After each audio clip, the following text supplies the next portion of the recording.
Hi, I'm Jim Matthew Sadler. And I'm WIM Natasha Regan. Welcome to this game, which continues our series in the Semi-Slav. This game is from AlphaZero against Stockfish, and it was played in 2018. And it features a very interesting AlphaZero play.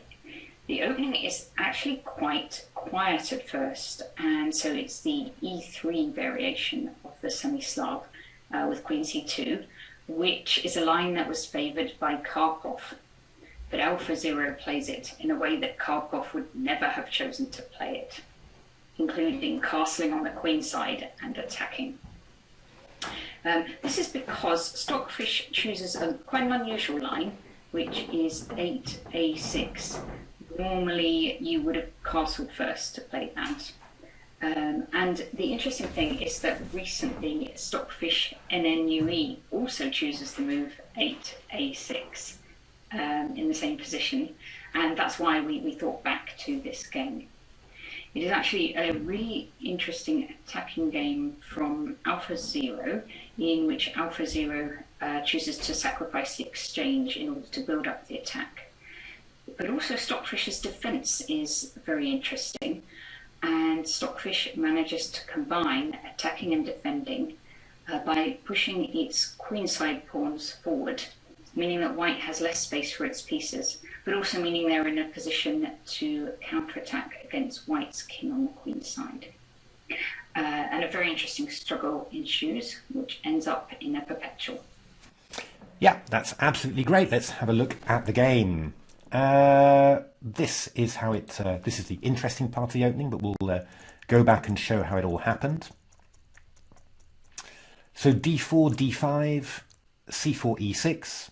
I think Knight sort of specified by was it just from the starting position? I think this was just from the starting position. This one was, I think. So knight f6, knight c3, c6. And here AlphaZero normally plays bishop g5, but it did also play a few games with e3, knight bd7 and queen c2. So yeah, this has turned out to be more or less the main line of the Meran Semi-Slav. In the good old days, I played bishop d3, really played quite a lot. But this is, well, over the years, this is loads of good possibilities for black have been found, and in general black seems to be doing absolutely fine there. Queen c2 seems to give some more chances for white to find new paths.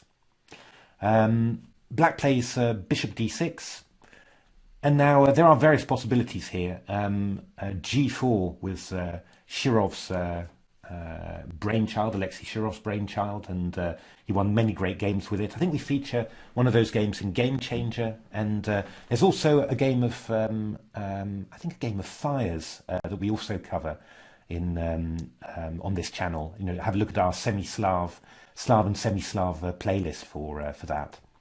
But AlphaZero also independently came up with what Shirov had been playing.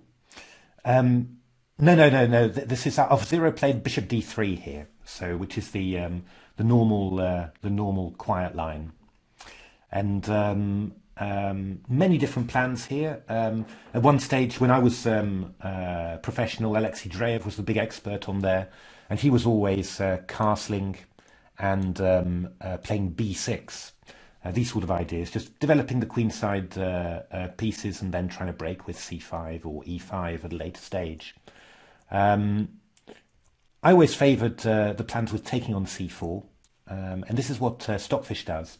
But here Stockfish and also Stockfish NNUE played a very unusual move order, which is to play a6. Now these lines are known. I mean, the move a6 prepares b5 and then c5, so it's quite logical. But normally it's played after the initial castles. So you get castles, and then a6. And, you know, this has been played an awful lot. It's less popular nowadays. And in a game between Stockfish NNUE, Stockfish and Stockfish NNUE as black, actually after a6, Stockfish played castles, and after castles we were back into the normal main lines. But well, AlphaZero is quite always a typical trait that if the opponent does something in the opening and it sees a way to straight away generate lots of play, lots of dynamism, then it always goes for that. And here it chooses the move e4, straight away occupying the centre, threatening e5. Black plays e5, and well, here we get the difference: bishop g5, queen c7, just to get out of that pin, and castles queenside. And this has never ever been, well, I've never seen it in the queen c2 bishop d3 line, to castle queenside like this. But yeah, very, very aggressive, and lots of attacking chances.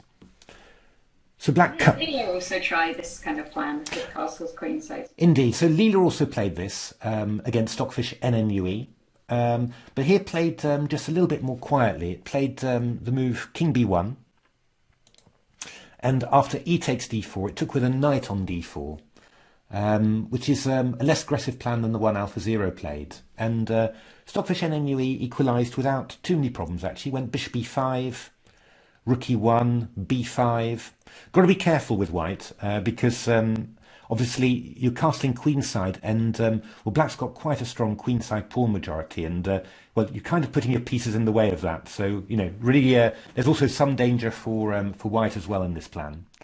H6, bishop h4, rook e8, and here, yeah, Leela sort of decided that it wasn't really going to get anywhere with a kingside attack, and just went for this sort of liquidation. Knight f6 takes, rook takes, knight e5, and bishop e6. And after takes, white had reasonable compensation for the pawn, control of the d file, better knight.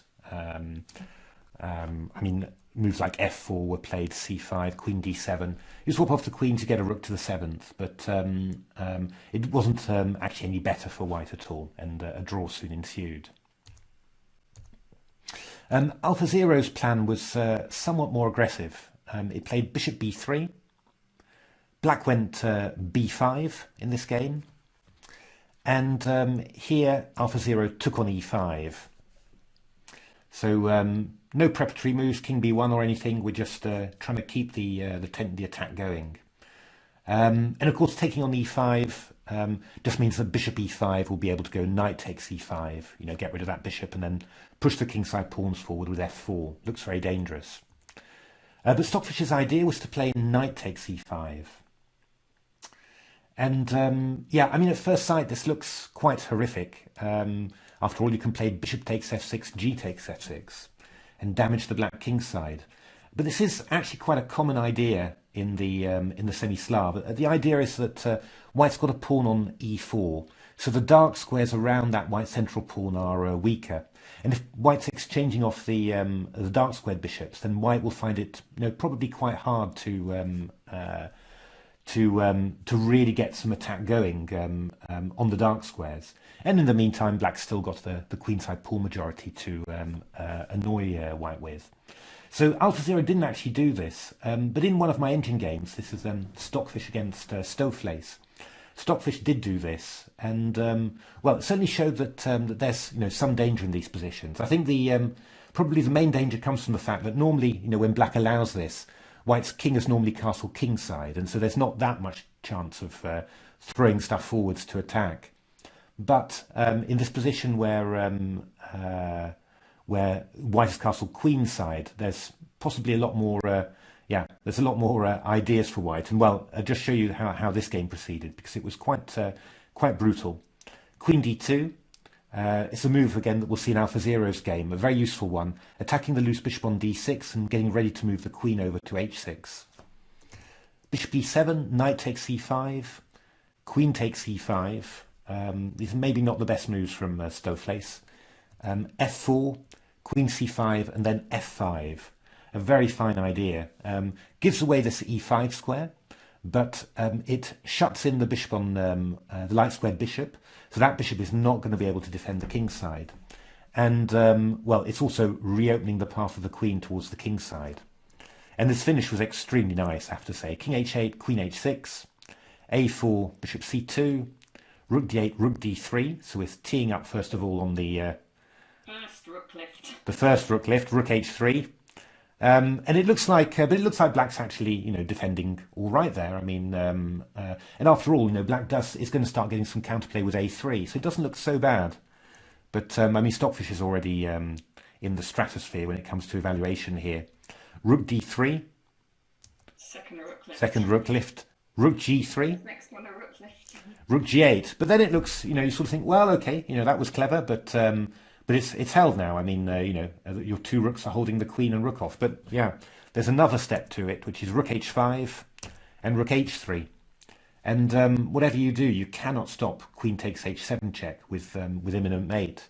Because, well, if you don't do anything, I just take on h7. And if you go rook there, I just take, rook takes, king there, rook check, and rook h7 mate.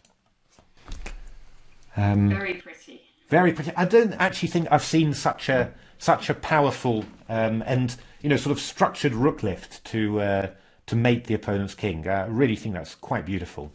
So that was an incredible line. So that probably well, we can certainly say it holds some danger for black. And of course, the big difference with having castle queenside is that a move like knight takes f3, for example. This is just opening up the G file for white. So it's obviously if white's king was on the king side, it wouldn't look half on the king side. It wouldn't look half as good, but on the queen side, it's much safer.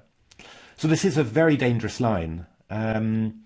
But AlphaZero actually played something different, also very, very interesting.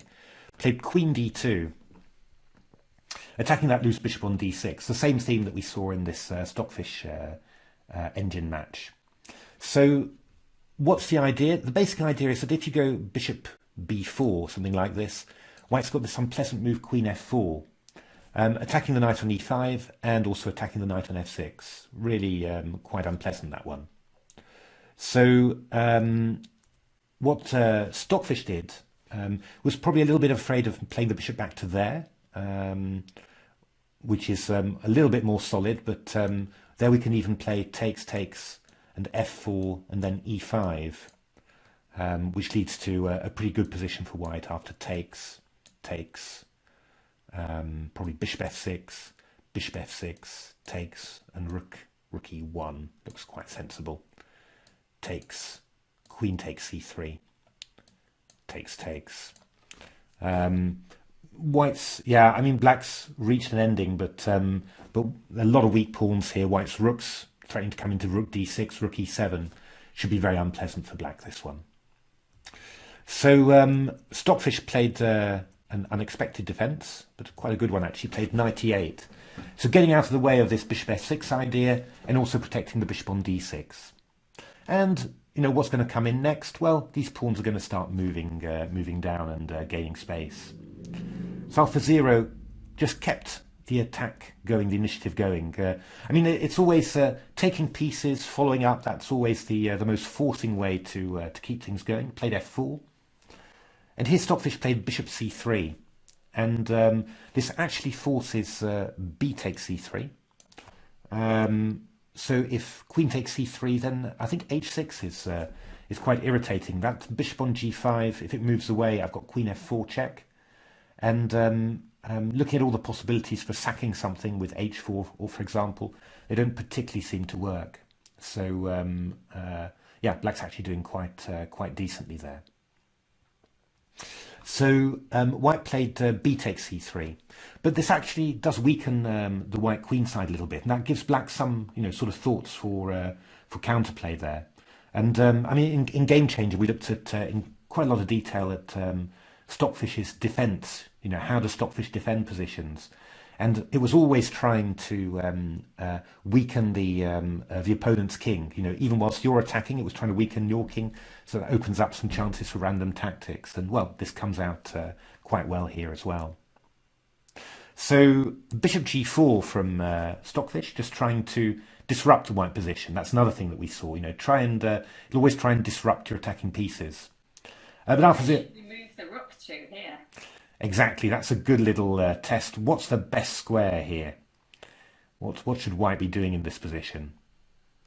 Well, the answer is... Don't move it at all. Don't move it at all. There is no good square for the rook. AlphaZero just played e5. Yeah, I mean, if rook d e1, black plays bishop e6 here. And idea is just to take on e6, on b3 and play f6. And then afterwards just start pushing the pawns, for counterplay. And bishop e6, fe, e5. The queen's going to move away, maybe to f7. The knight's going to come c7 to d5, and then we're going to push the queenside pawns. It's perfectly fine for black. So AlphaZero decided not to waste time on that and just played the move e5. And what is this move e5 doing? Well, the bishop, of course, can take a rook, so white's going to be exchanged down. But this knight on the 8 is very passive. White's got two bishops, which are pretty much pointing towards the king. And there's quite an idea of, I think, of a kingside pawn majority, that can just, just expand and race towards the black king. So black didn't take on d1 yet, played the move a5, which is, you can think an attacking move. Obviously, it's going to try and open up the queen side, targeting that slight weakness that black created. It is, however, also a very good defensive move, but we'll see a little bit later why that's the case. So AlphaZero played bishop c2 just to get away from the advancing pawns. Now Stockfish took the rook and played the move a4. Again, you look at it and you sort of think, well, is that really useful? It might help, for the queen side, but still, it's actually again a very useful defensive move here. So white played queen e3. What's white's intention? White's intention here is to play the move queen h3 with tempo, attacking the pawn, and then white will be able to follow up with rook d7. So queen h3 attacks h7 and also attacks the d7 square. And of course, this bishop g5 is stopping the black rook from getting to d8. But Stockfish finds another little angle of attack. It plays queen a7, and this queen then is hoping to invade along this diagonal, maybe to f2 or to g1 or to e3, and start creating some counterplay against the white king. Again, very typical defense from Stockfish. It's really we saw this in Game Changer as well, that using its queen, to disrupt and knock around the opponent's pieces whilst they're trying to attack. So AlphaZero played rook d4, a good multi-purpose move. Has some defensive qualities, against b5, b4. Defensive quality also of stopping the queen from getting into there, and attack. The rook can still come into d7 later, or it can swing over after f4 to f5 over to the king side. So good multi-purpose move. I would be probably panicking by now, but Stockfish stays incredibly cool with this move rook b8. Just threatening to play b5 to b4 actually, and exploiting the pin on this rook on d4. Now there's a couple of interesting moves. I mean, white could try and play the move a3 here to hold back b4. Queen c5, king b2. This is something that Stockfish played against Stockfish in the engine games, and actually this did not turn out badly at all. Knight c7, queen g3, g6, f5. So just a sort of combined build-up here with kingside pawn majority, queen and bishops. Knight d5, e6, b4, a takes b4, f takes e6, fg, h6. Incredibly complicated position here, with sort of thrust and counter thrust on both sides. But I think in the end, as always, it ended up in a draw. This game, I think g7, rook e8, bishop g6, hg, takes e5. What's happening? Nobody knows. Obviously, the rook couldn't take the bishop because there was this attack of the queen. The only reason the queen's not on prise is because the rook on b8 is pinning the king on b2. So very, very sharp lines here, but eventually ended up in a draw. But definitely an idea worth looking at. In the game AlphaZero, well, actually AlphaZero and Stockfish were having pretty much the same evaluation, which was close to equal. I think AlphaZero was at 52% expected score. Stockfish was probably at 0-0. But came up with this very nice idea. Oops, sorry, not A3, but Queen H3. AlphaZero decides to go for it. And Stockfish played the incredibly brave H6. And when I first saw this, I really did not understand this at all, because your first instinct would be just to go bishop takes H6 and see if that attack will work. Well, indeed, and it looks very, very strong. I mean, the first point you'll notice is that after GH6, we don't play Queen H6 because black has the move F5. And now all of a sudden you realise the incredible point of this move A4. Because if this pawn wasn't there, then white would have bishop B3 check, which would prove absolutely devastating. But without access to this diagonal, black's able to play the move F5. And, well, black can play the move rook B7, another point to rook B8. It's, you know, incredible combination of attack and defence. Rook B7 and come round to G7 to H7 to shield. And takes on F6, we've got knight F6. And, well, you know, the queen can also come to G7 if white doesn't do anything. So that actually looks fine, but I had a much better idea, which I calculated myself. And I think quite accurately, actually. Queen F5, threatening Queen H7 mate. F6 is the only idea.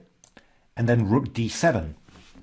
Again, making use of this AlphaZero idea of, you know, the queen on this diagonal supporting a rook D7 invasion. And Queen H7 check. Yeah, Queen H7 check looks terminal. Black still has some resources, however, which I was quite pleased to find. So Queen E3. And now there's two moves for white here. And there's only one good one. The one I looked at first of all was not the good one, and that was King B2. And then I found this lovely idea. Rook F7, Queen E6. Again, looks completely terminal. How do you stop Queen F7? Well, if you've analysed enough with engines, you find moves like this without too much difficulty. Knight D6. So E takes D6 allows Queen E6. Obviously, the knight on D6 is covering F7, so rook F7 will just allow knight F7. And if white plays Queen D6, then we can take. Well, Queen B8, we just go King F7, and we're fine. So Queen D7 is the most interesting one. And here black has the amazing idea, A3 check, King B3, and Queen takes F4. And the key point is that we are threatening Queen A4 check with mate. And if white takes, well, you know, some time to defend against this, maybe even a move like King A3, we go Queen takes E5, and we're completely all right. You know, we've defended the rook on B8, and there's no mate at all for white. You know, black's, and we've also got some play against the white king, for example, Queen C3 or rook A8. So this move A3 is the key resource. So it's not too tricky to find out that the best move for white is to play King B1 and not give black that tempo. Black can do the same, can go rook F7, knight D6, Queen D6, but doesn't have this A3 idea with tempo. So one idea for black, perhaps the most, it's not the best line, but it's the most obvious one, is to play B4, which looks like it's going to be, you know, pretty similar, really. I mean, you're threatening B takes C3 or Queen E1. You know, how is white going to do anything? But white's got a very clever sequence here. Can play Queen E6, King H8, Queen F6, King G8, Queen G6 check, very important. So King F8, we've got Queen H7 checkmate. And after King F8, the one important thing here is not to take the pawn on H6, but to play the move Queen D6 check. And after black plays King G7, we play Queen C7 check. And the bishop on C2 and pawn on E5 are combining to stop the black king from arriving to the third rank. So the king has to go back to H8, and then we take the rook with check, and then we take the pawn on B4, and we're just completely winning. Why was it important not to take the pawn on H6? Well, simply in this position, otherwise black would have King H6 and be able to escape. But here the king's blocked in, and white can just take on on the rook on b8 with check. Quite unusual, I have to say, that it's not. You don't really expect that in this position white would have a forced way to win the rook on b8 with check. I mean, obviously to win the rook, but not with check. You know, that seems too much to ask. But yeah, the geometry all works out. So yeah, bishop h6, g takes h6 looks, you know, way too dangerous. But what move does black have? Black has the move f5. And again, huge point is that the bishop can't come to b3 check, otherwise that would just be fatal. But now black's threatened to take on h6, so white goes bishop g5, and well, black's got a few moves here. Knight c7, I think, was the one that the engines preferred, and a few ideas. Bishop takes f5 is the most obvious. Bishop e7 was also played, but didn't really change the outcome. Bishop f5. Takes, queen c5, and well, what you see is that this weakness that black created with bishop c3, plus, you know, those useful pawns, it's all turning out to be very useful in terms of counter-attacking the white king. And in my main game, king d1 was played, rook d7. Let's have a look at that line. Queen takes c3 check, king b1, queen e1, a3 check. King there, queen e3 check, and queen c1. And here white's black's threatening to play queen b2 check, which is rather annoying. And in my engine game, white just ended up taking a perpetual with check and check there. So very wise, I would say. Very wise, I think. So that means that bishop takes h6 is not decisive, even though it kind of looks it really, but AlphaZero went for something different. Having weakened the went for kingside light squares, it did this interesting switch back to queen d3, now attacking h7. So the idea is obviously if g6, then we'll go bishop h6. But black has the move f5 again. Again, very useful that the bishop can't get to b3 at all. And here AlphaZero played takes, knight takes, bishop f6, rook f6, and well, one of the surprising points here, very surprising to me, was that after rook d7, black simply plays queen g1 check, king b2, and then deals with the threat of queen h7 just by playing g6. It looks incredibly open, but black's just threatening to bring the queen back to c5, well, there's no obvious way really for white to pose much danger to black. So white's got compensation, but no more than that. AlphaZero's idea was quite nice. Queen h7 check, king f7, and then bishop d1. So the bishop is balked on the a2 g8 diagonal, so it's finding another way into the black position with the idea of bishop h5 check. And looks very dangerous, but black played queen c5, covering the h5 square, but, however, giving up control of the 7th rank. So rook d7 check was possible. But here, Stockfish has a good saving possibility. Not king e6, because bishop g4 check is extremely embarrassing, very unusual little mating pattern there. But instead, black can go back to e8. And after queen takes g7, that rook on f6 is perfectly placed, blocking the queen's protection of the c3 pawn. And we can just go queen check, king there, and queen b4 check. And actually, the queen on b4 is covering the e7 square, so white doesn't actually have any mate there yet. So after white goes king a1, white's actually threatening bishop h5 check, which would be decisive. And so black gives a perpetual in this way. So there we are. I hope you enjoyed that game. I thought it was just it was very interesting to see, you know, Stockfish in 2018, then Stockfish 8, playing this 8a6 move in the opening, and then seeing Stockfish NNUE just picking that up, 2.5 years later, and yeah, interesting to see how these things reoccur, and also interesting to see that both AlphaZero and Leela really decided to really set the board on fire with this very aggressive plan. Thought it was a very interesting game. I mean, I thought AlphaZero's exchange sacrifice was very nice. You know, but I thought that again, Stockfish's defence with you know, playing the queenside pawns to A4 like this, just to well, to create play against the white king and at the same time take away a key attacking square from the white bishop was really, you know, extremely beautiful. And yeah, it'll be interesting to see if we see any human trials of this.